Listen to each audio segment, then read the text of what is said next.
Halo teman-teman, pada kesempatan kali ini kita akan membahas sesuatu hal yang menarik, yaitu terkait bagaimana reformasi 98 itu bisa merubah pemikiran politik Indonesia hingga saat ini. Karena kalau kita ngomongin soal politik Indonesia, terutama sejak pasca reformasi, sebenarnya banyak banget dinamika yang menarik untuk kita bahas. Mulai dari munculnya isu-isu penting, berkembangnya sistem multipartai, hingga bagaimana peta kekuatan politik yang bisa berubah-ubah. Semua itu akhirnya membuat politik Indonesia ini makin seru dan juga penuh tantangan pastinya. Di video kali ini, kita bakal sama-sama mengupas aspek-aspek yang aku sebutkan tadi. Kita akan berbicara tentang siapa saja partai-partai yang berpengaruh, gimana koalisi terbentuk pada saat itu, dinamika proses pemilu-pemilu semenjak reformasi, sampai apa dampaknya buat kita semua. Yuk, ikuti pembahasan berikutnya. Baik teman-teman, pada bagian kali ini kita akan membahas mengenai apa aja sih isu-isu pasca reformasi yang terdapat di Indonesia, khususnya jika berbicara mengenai isu-isu politik dan pemerintahan. Lalu, seperti yang kalian tahu, era reformasi memberikan nuansa baru di Indonesia, khususnya jika berbicara dalam konteks politik dan pemerintahan. Bahkan reformasi juga digadang-gadang sebagai jalan menuju Indonesia yang lebih demokratis dengan mengingat bahwa rezim sebelumnya, yakni Orde Baru, memiliki beragam isu mengenai nilai-nilai demokratis. Selanjutnya, pasca reformasi 1998, Indonesia memasuki era baru dalam sistem politik dan pemerintahannya. Jatuhnya Orde Baru kemudian menandai berakhirnya rezim otoriter yang telah berlangsung lebih dari 30 tahun. Salah satu perubahan pertama adalah pembatasan masa jabatan presiden dan wakilnya, yang kemudian diatur dalam TAP MPR nomor 13 tahun 1998. Hal ini menjadi simbol perubahan menuju sistem yang lebih demokratis. Presiden B.J. Habibie yang menggantikan Soeharto meluncurkan kebijakan-kebijakan yang lebih terbuka dan demokratis. Salah satu contohnya adalah pemilu 1999 atau pemilu legislatif pertama pasca Orde Baru yang dilihat sebagai tonggak kebangkitan demokrasi di Indonesia. Habibie juga mengesahkan Undang-Undang Nomor 22 Tahun 1999 tentang pemerintahan daerah yang kemudian memulai era desentralisasi dan otonomi daerah di Indonesia. Walaupun kebijakan desentralisasi ditujukan dengan nilai-nilai demokratis yang baik, namun masih ditemukan beragam macam masalah pada penerapannya. Seperti salah satunya terdapat konflik-konflik antar daerah yang terjadi dengan beragam kepentingan tertentu. Sebagai contohnya, konflik kekerasan terjadi di Maluku Utara pada saat perebutan wilayah antara Kabupaten Halmahera Barat dan Halmahera Utara, di mana potensi sumber daya alam menjadi salah satu pemicu konflik tersebut. Konflik serupa juga muncul di Kepulauan Seribu antara DKI Jakarta dan Provinsi Banten terkait dengan kejelasan batas wilayah. Jadi kasus-kasus ini tuh menunjukkan bahwa kebijakan otonomi daerah meskipun bertujuan dengan baik, masih perlu penyempurnaan dalam implementasinya, khususnya dalam hal batas wilayah yang jelas dan tegas. Selain dari konflik kekerasan yang telah disebutkan sebelumnya, pasca reformasi juga ditandai dengan meningkatnya korupsi-korupsi di tingkat daerah. Desentralisasi yang seharusnya membuka peluang partisipasi masyarakat dalam pengawasan, sayangnya belum mampu mengatasi korupsi di tingkat daerah yang masih merajalela. Data dari Indonesia Corruption Watch tahun 2023 menunjukkan bahwa kasus korupsi di tingkat pemerintah daerah sangat tinggi atau mencapai sekitar 42% dari total kasus korupsi di Indonesia. Mahfud MD selaku mantan Menko Polhukam bahkan menyatakan bahwa korupsi era pasca reformasi lebih luas dibandingkan dengan era Orde Baru, meski dana yang dikorupsi mungkin tidak sebesar dulu.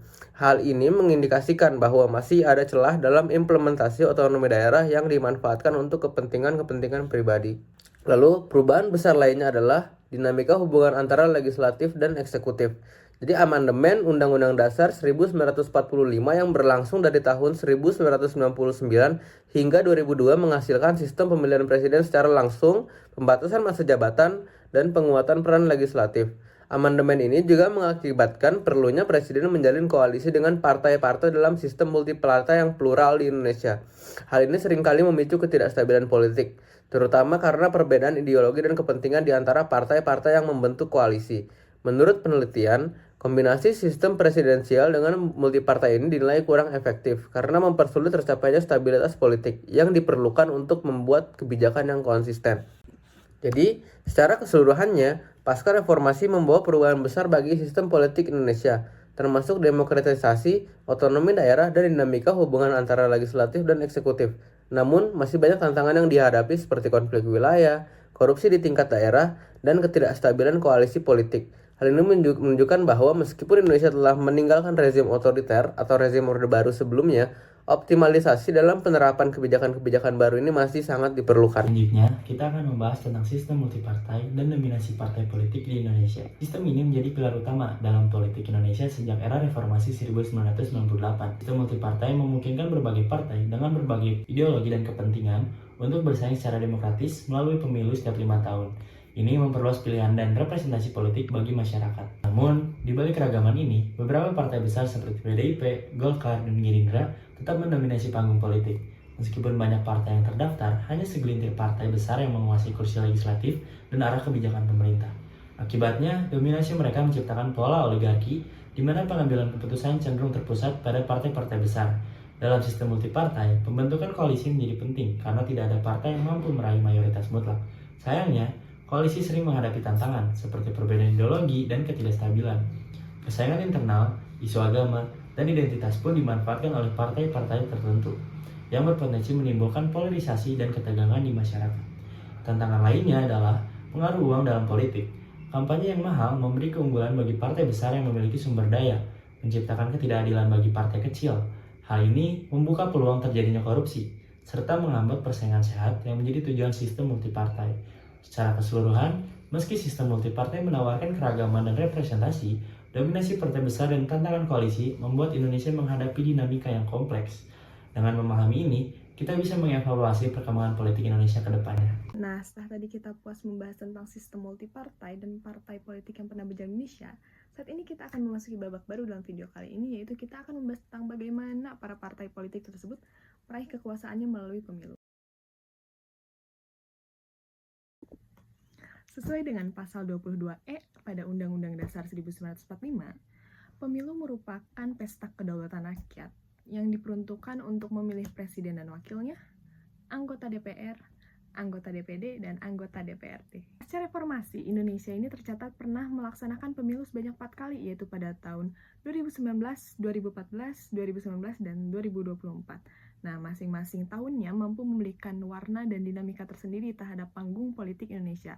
Untuk lebih jelasnya, kita akan membahas dan kita akan ulik bagaimana pelaksanaan pemilu dari tahun ke tahun. Let's go! Pemilihan presiden dan wakil presiden pada pemilu 2009 diikuti oleh 3 pasangan calon, yaitu Megawati Soekarno Putri dan Prabowo Subianto. Pasangan kedua yaitu Susilo Bambang Yudhoyono dan Budiono. Pasangan ketiga adalah Muhammad Yusuf Kalla dan Wiranto. Jika pemilu tahun 2009 dimenangkan oleh Partai Demokrat, maka sudah dapat diprediksi siapa yang keluar sebagai presiden dan wakil presiden pada pemilu 2009.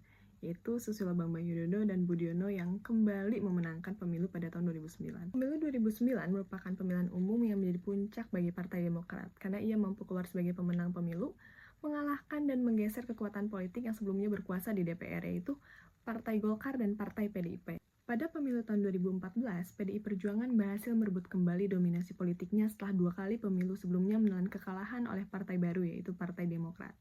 Dinamika Pilpres pada tahun 2014 hanya diikuti oleh 2 pasangan calon, yaitu Joko Widodo dan Yusuf Kalla, serta Prabowo dan Hatta Rajasa. Pemenangnya dimenangkan oleh pasangan Joko Widodo dan Yusuf Kalla. Selanjutnya kita akan berlanjut pada pemilihan umum tahun 2019.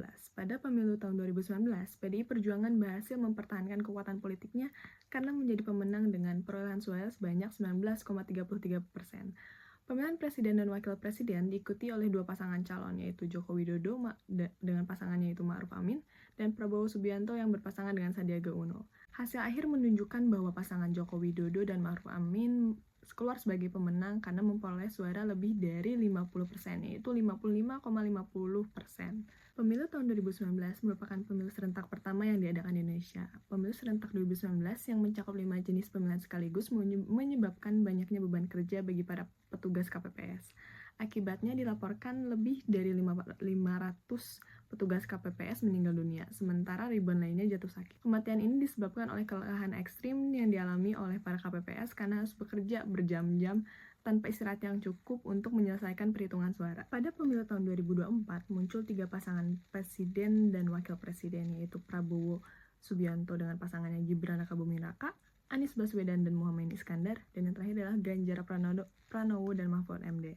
Setelah perhitungan suara, ditetapkan bahwa pasangan Prabowo Subianto dan Gibran Rakabuming Raka keluar sebagai pemenang karena berhasil memperoleh suara sebanyak 58,59%. Di sisi lain, terdapat 18 partai politik yang menjadi peserta pemilu.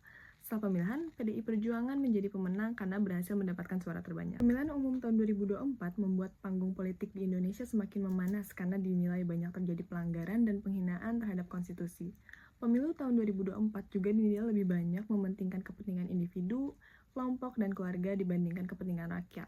Salah satu peristiwa puncaknya adalah ketika Mahkamah Konstitusi yang sebagai The Guardian of Democracy ini mengabulkan sebagian permohonan uji material yang telah memberikan karpet merah kepada anak presiden untuk andil dan berkompetisi sebagai calon wakil presiden. Dengan melenggangnya Gibran Rakabuming Raka sebagai wakil presiden dari Prabowo, maka pemilu 2024 dapat dikatakan sebagai awal dari politik dinasti yang dijalankan oleh keluarga Joko Widodo. Selanjutnya, pembahasan yang tidak kalah penting yaitu dengan kita mengidentifikasi kekuatan-kekuatan politik apa saja yang terjadi pasca reformasi. Pada pembahasan ini kita memiliki 3 poin penting. Apa saja? Mari kita identifikasi satu persatu. Yang pertama itu ada struktur kekuasaan pasca reformasi. Yang kedua itu menjelaskan tentang desentralisasi pasca reformasi. Dan yang terakhir adalah demokratisasi pasca reformasi. Oke, kalau begitu tanpa berlama-lama lagi kita langsung saja ke pembahasannya. Setelah rezim Orde Baru runtuh pada tahun 1998, Indonesia memasuki era reformasi yang menandai perubahan besar dalam kekuatan politik dan struktur pemerintahan. Era ini dimulai dengan pengunduran diri Presiden Soeharto yang telah memerintah Indonesia selama lebih dari 30 tahun dengan cara otoriter. Setelah reformasi, ada harapan baru untuk demokrasi dan partisipasi politik rakyat yang sebelumnya sangat terbatas. Setelah reformasi, kekuatan politik di Indonesia menunjukkan kemajuan menuju demokrasi yang lebih terbuka dan desentralisasi kekuasaan yang lebih baik. Setelah rezim Orde Baru runtuh pada tahun 1998, Indonesia memasuki era reformasi yang menandai perubahan besar dalam kekuatan politik dan struktur pemerintahan. Era ini dimulai dengan pengunduran diri Presiden Soeharto yang telah memerintah Indonesia selama lebih dari 30 tahun dengan cara otoriter. Setelah reformasi, ada harapan baru untuk demokrasi dan partisipasi politik rakyat yang sebelumnya sangat terbatas. Setelah reformasi, kekuatan politik di Indonesia menunjukkan kemajuan menuju demokrasi yang lebih terbuka dan desentralisasi kekuasaan yang lebih baik.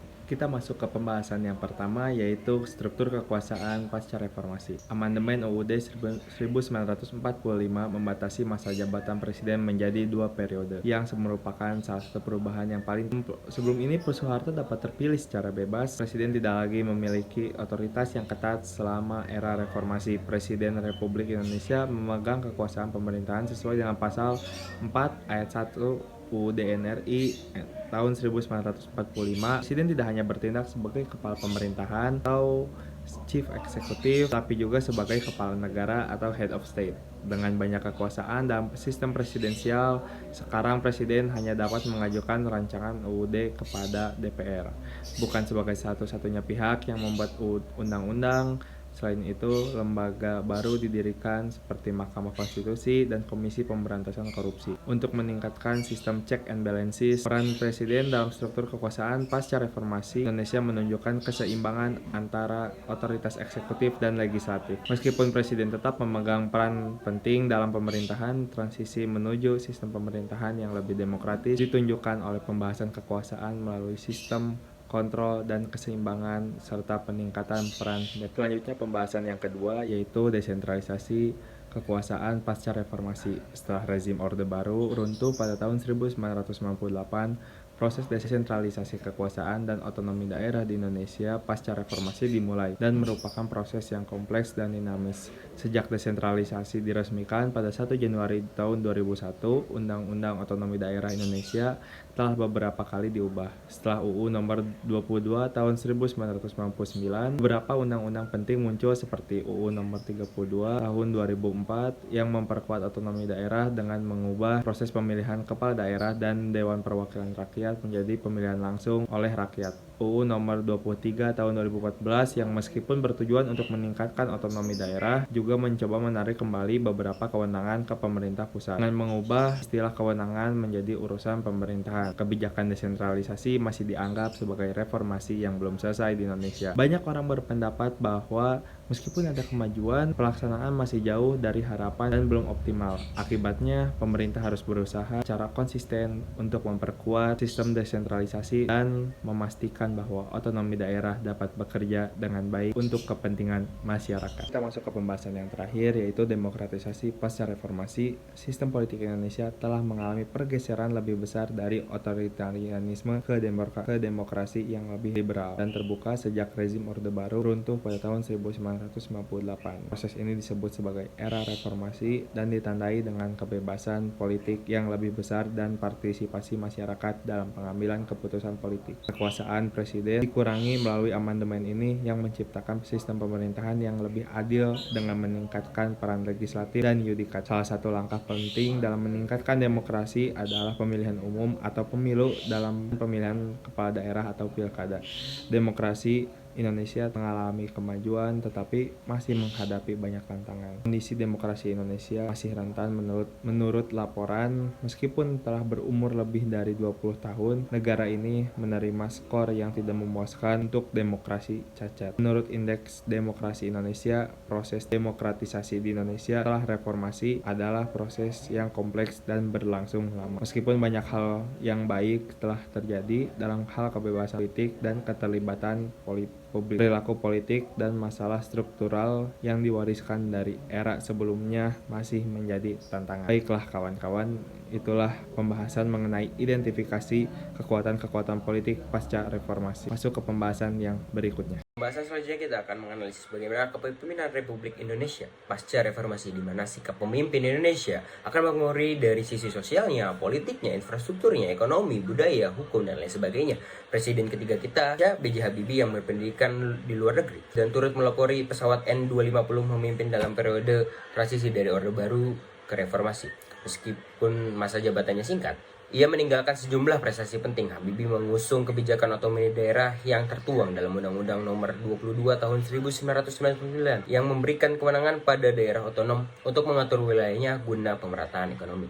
Habibie juga memperlihatkan hak asasi manusia, termasuk mengesahkan amandemen pertama Undang-Undang 1945 yang meliputi pasal 28A sampai J tentang HAM, dan menerbitkan Undang-Undang Nomor 9 Tahun 1999 untuk kebebasan pers, sebuah langkah demokratis yang penting pasca runtuhnya Orde Baru. Dalam bidang ekonomi, Habibie sukses menstabilkan inflasi dan menguatkan rupiah di tengah krisis moneter. Namun masa pemerintahannya juga diwarnai dengan tantangan besar seperti lepasnya Timor Leste melalui referendum pada 1999, hasil dari tekanan internasional pada desakan reformasi politik.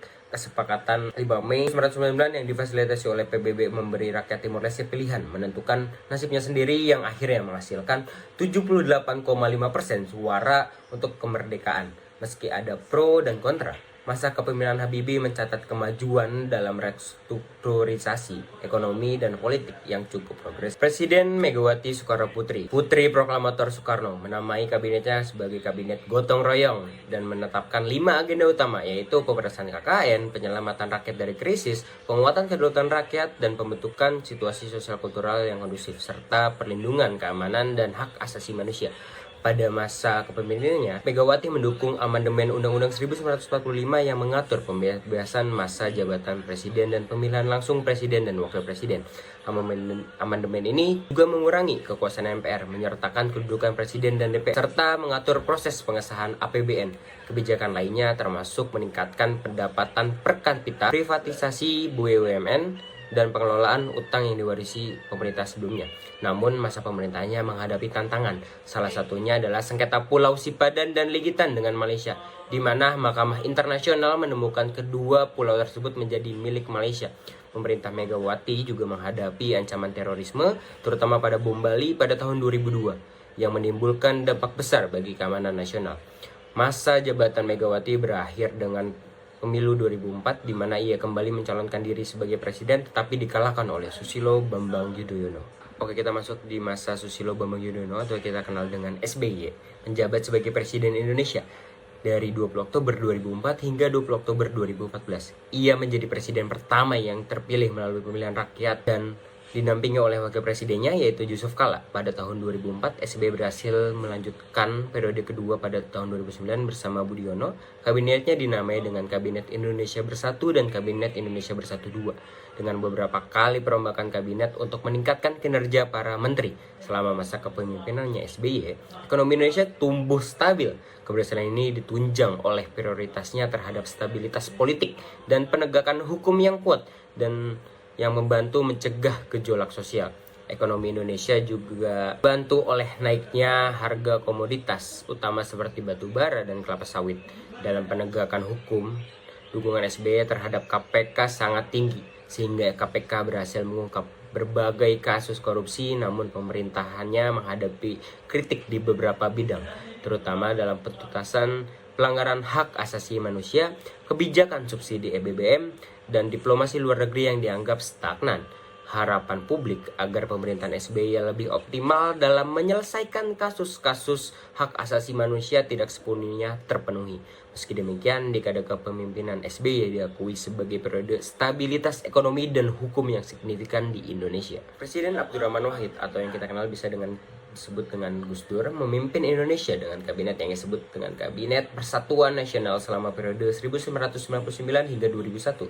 Dikenal sebagai presiden yang peduli pada keberagaman, Gus Dur mengambil langkah-langkah penting untuk mendukung kaum minoritas lintas agama dan suku, seperti menetapkan Imlek sebagai hari libur nasional. Ia juga mencabut TAP MPRS nomor 29 MPR 1966 yang melarang komunisme dan memberikan kebebasan libur penuh 1 bulan bagi anak sekolah saat bulan Ramadan. Gus Dur menghargai toleransi dan keberagaman yang membantu meredakan beberapa konflik horizontal di masyarakat. Namun, kepemimpinannya juga menimbulkan kontroversi. Salah satunya, isu yang menimbulkan kegaduhan adalah wacananya untuk membuka hubungan dagang dengan Israel. Selain itu, ia juga membubarkan Departemen Sosial dan Departemen Penerangan. Menurut Gus Dur, Depsos adalah sarang korupsi bantuan sosial, sementara Depen adalah kerap digunakan sebagai penekanan oleh penguasa Orde Baru. Akhir masa jabatannya ditandai dengan pemakzulan oleh MPR pada tahun 2001 pada tanggal 23 Juli.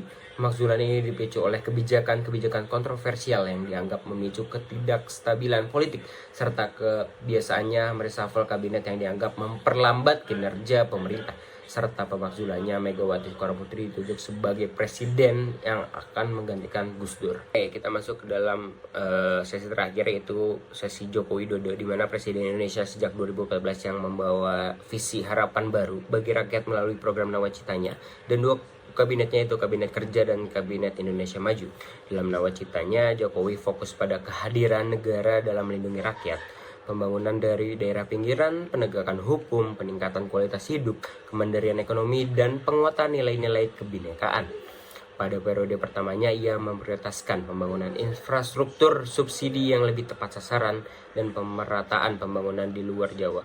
Berkat upayanya, Jokowi terpilih kembali pada 2019 meskipun banyak tantangan politik dan ekonomi. Pada periode kedua, Jokowi didampingi oleh Ma'ruf Amin. Jokowi juga menekankan 5 fokusnya, yaitu pengembangan sumber daya manusia, infrastruktur, penyederhanaan regulasi birokrasi yang efisien, dan transformasi ekonomi. Kebijakan ini melahirkan pembangunan besar seperti jaringan tol ribuan kilometer, pembangunan smelter nikel, serta proyek pemindahan ibu kota ke Nusantara di Kalimantan Timur. Namun, periode kedua diwarnai tantangan pandemi COVID-19 dan kontroversi Undang-Undang Cipta Kerja yang dianggap pro-investor.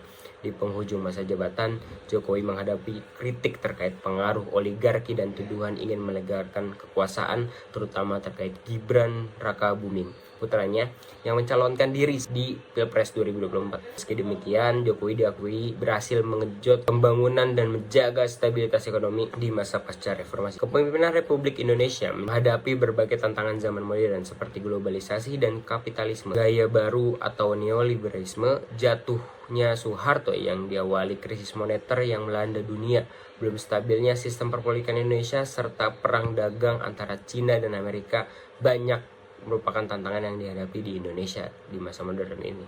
Dapat dilihat dari keputusan-keputusan Presiden Indonesia yang banyak berkutat di persoalan ekonomi demi mewujudkan kesejahteraan rakyat. Krisis multidimensional ini juga menjadi pekerjaan besar bagi kepemimpinan Prabowo Subianto di periode selanjutnya, bagaimana mengutamakan kepentingan rakyat sembari menjaga kedaulatan rakyat dan pekerjaan yang tidak mudah bagi seorang pemimpin. Sedangkan Indonesia perlu mempunyai perencanaan jangka panjang untuk menghadapi persoalan di masa kini.